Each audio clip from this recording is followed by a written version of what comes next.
Welcome back to A Female New Mexican's Political Point of View. Today on the show we have the chairman of the Democratic Party of New Mexico, Javier Gonzales. Welcome, Chairman. Thank you. It's great to be here with you, Mary. Okay. The ladies of New Mexico, and especially of Bernalillo County, want to hear from their chairman. So we've got some issues we want to talk about. The first one being jobs.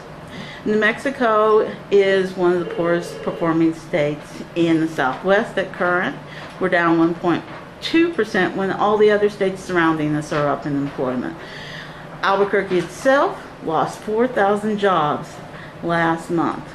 So you're in charge of getting Democratic candidates elected both federally and at the state level to help provide a more robust economy. So what is the party doing to provide that? Sure.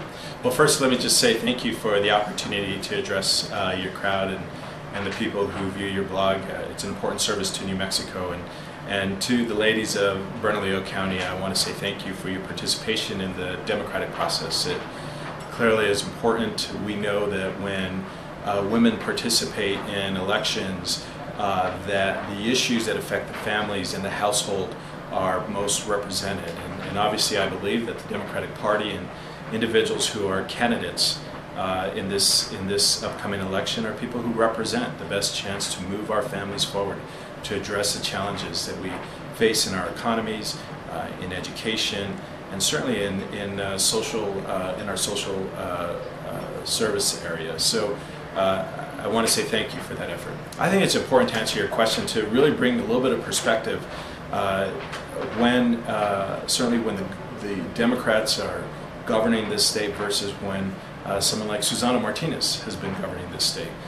We just need to go back a few short years ago when we had a Democratic governor, when we had a Democratic controlled legislature, and we saw very innovative and bold efforts to begin to create jobs, and for a period of time, clearly up on through 2010, New Mexico saw an uptick in jobs, and we saw efforts by the Democratic governor and the legislature to bring forward innovative policies that would attract film industries to New Mexico. The film credit, which really generated literally thousands of jobs here in New Mexico, really helped New Mexico families enjoy the benefits of a very prosperous economy. The Democratic governor as well as the Democratic legislature proposed initiatives and incentives for the development of new renewable energy. And what we've seen now in New Mexico are the benefits that are yielding itself with large transmission lines that are being built so that any type of energy that's created here in New Mexico can be transported not only throughout New Mexico but throughout the country. And so the important perspective is that when we had a Democratic governor who had a legislature willing to work with him, things were moving. New Mexicans were being put back to work. In a very short period of time since 2010, since Susana Martinez has been governor, you know, really what we've seen is this complete downturn in our economy, this lack of real commitment and effort to bring about incentives, to go out and reach out to corporate America and ask them to invest in New Mexico. She's done nothing in that area. And unfortunately, New Mexicans are paying the price. Month over month, we're seeing job losses occur at the state level. And it's not just at the statewide level. You look right here in Albuquerque, you have a Republican mayor who really believes that it's better to do nothing and almost act shell-shocked than it is to actually propose innovative policies to hold jobs not only here in Albuquerque but to attract jobs into Albuquerque. We've lost Shot Solar. Shot Solar came to be as a result of certainly democratic incentives and recruitment that brought them to this city, that put them on the map, and now they are no more. HP is threatening to decrease their own job force. Intel is operating at a job force that's less than what it was in its high. And what we're seeing is a lack of commitment by Republican-controlled city governments, Republican-controlled governor's house, and this lack of effort is disproportionately hurting New Mexicans. And so what the Democratic Party is doing is we're proposing slates of candidates. Right now in this upcoming election, All the state House of Representatives are up for election. All the state senators are up. Look at their records. Look at their records when it comes to investing in education and making sure that not only our teachers, but people who support the education system are well paid. Look at our records in terms of trying to create and close the achievement gap between individuals who are able to graduate and those who are not. Look at our record when it comes to creating incentives that promote clean energy here in our state, that promote the development of new industries like the film industry. The fact is, when Democrats are in control, when we are in a position to be able to lead, we offer the best course, the best solution that takes care of everybody. As President Obama has said, you keep this economy moving forward when you grow from the middle out. You keep it moving forward when you build it to last and when you make sure that everyone is able to participate in a prosperous economy. What are some of the candidates that are the most promising around Albuquerque that we should be looking to vote for? Look, I think every Democratic candidate that is out there right now on the ballot is someone who's ready to lead, someone who's ready to fight for New Mexicans. But we know right here in Albuquerque you have some great stars that have already shown their ability to lead. Senator Tim Keller, who has been a leader in being able to create wonderful incentives to attract jobs into the state.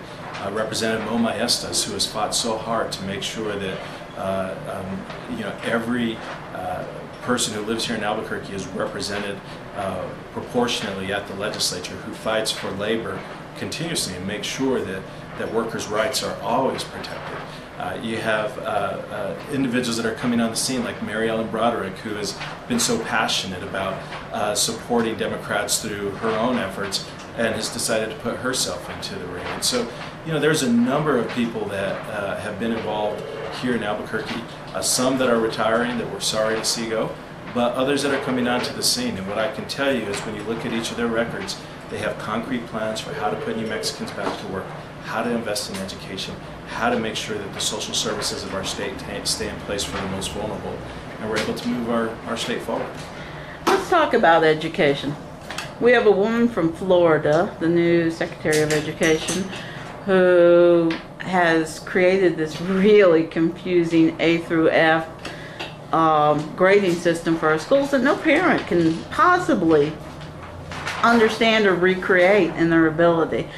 And we're looking at federal issues where Ryan wants to cut education benefits to all the major schools and colleges. We're looking at the Pell Grant going away if those individuals get elected.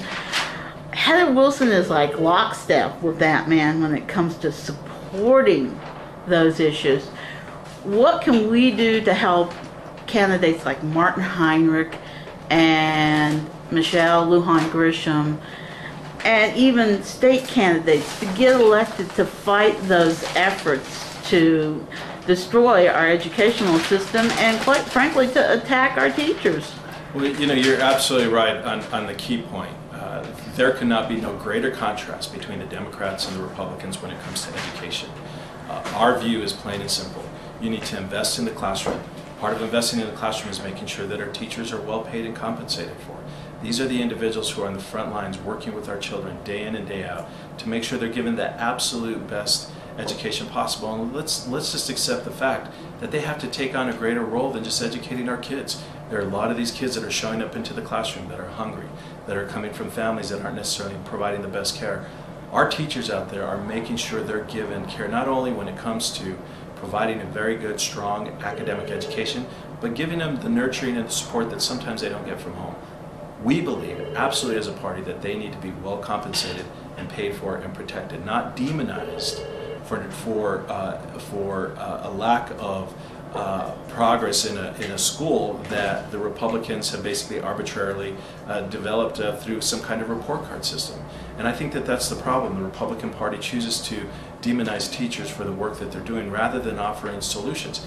Democrats have said, look, you start with the teachers. You start with creating more of a support system and making sure that there are reading assistants that are in the classroom, that we have specialists that are in school districts to be able to address all the needs facing our kids, because every child deserves an opportunity at a quality education, not just the kids that are in schools that are ranked A or B, but every child. And that's where the Democrats really come to play and why we believe it's important to invest in education. The